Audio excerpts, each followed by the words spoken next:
Ano nga ba ang trabaho ng isang T-boy or T-girl? Hello mga kabayan, so welcome to my YouTube channel. By the way, ako si Rob Kevin or Rob Kevin Stories. Isa po akong T-boy dito sa gitnang silangan sa Saudi Arabia. Yan ang ibabahagi ko sa inyo kung ano yung trabaho o responsibility ng isang T-boy or T-girl. Pero bago ang lahat, kung hindi pa kayo nakapag-subscribe sa YouTube channel na ito, inaanyayahan ko muna kayo na i-click yung subscribe sa baba ng video ito. Pindutin nyo na rin yung like button at yung notification bell para naman ma-notify kayo kapag may bago tayong upload. Ano nga ba ang trabaho ng isang T-boy? Pag sinabi or T-girl, pag sinabing T-boy, siyempre alam na natin na ang trabaho is gumagawa ng tea or tsaa. Pero hindi lang yun ang responsibility or obligasyon or trabaho ng isang T-boy or T-girl. Una, nag-maintain ng cleanliness. Siyempre, kailangan mong siguraduhin na malinis yung area para hindi naman magkaroon ng cross-contamination or maging contaminated yung mga ginagawa mong coffee or tea. Pangalawa, nagmo-monitor or monitor sa mga stocks. Make sure na i-check mo yung mga stocks, kung ano yung running out or yung paubos na, yung near to expire or near to lapse, yung mga stocks na malapit nang ma-expire, yung mga stocks na out of stocks, kumbaga hindi na available ng mga stocks. So yun yung dapat i-monitor. At syempre, ang pangatlo, na responsibility ng isang T-boy is gumagawa ng tea. Trabaho niya is tea. Kapag sinabing tea, maraming klaseng tea. Pwedeng green tea, pwedeng red tea, black tea or dark tea. Meron ding tinatawag na karak tea or karak chai. Meron ding milk tea. Ang kaibahan ng karak, sa mga nagtanong, ano ba kaibahan ng karak tea sa milk tea?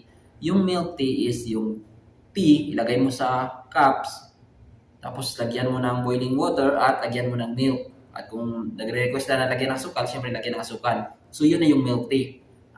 Ang karak naman is lulutuin mo siya.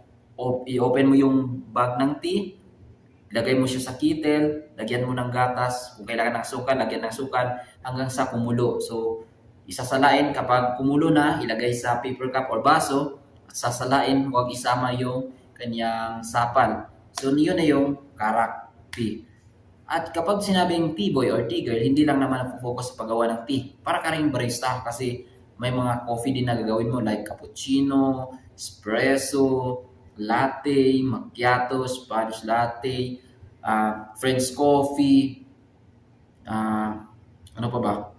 Maraming mga klaseng coffee. Una mong gagawin everyday na mag-iin ka is gumawa ng Saudi coffee. Ang apat na trabaho ng isang T-boy or T-girl, syempre nag-a-assist sa mga madam or mudir, sa mga bosses kung may mga kailangan silang o kailangan nila ng tulong, halimbawa magpa-print ng mga documents o kukunin yung mga papers or documents na pinaprint nila, pwede mong dalhin sa kanilang office.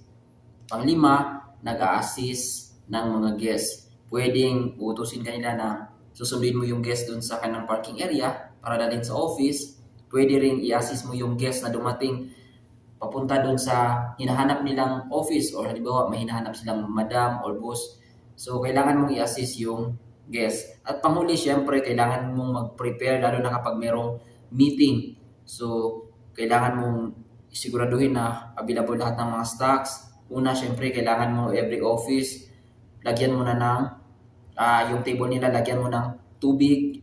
And then next, kapag andyan na yung mga guests, kailangan mo na silang iserve ng Arabic coffee or Saudi coffee. At after nun is isi-serve mo naman yung dates or tamar.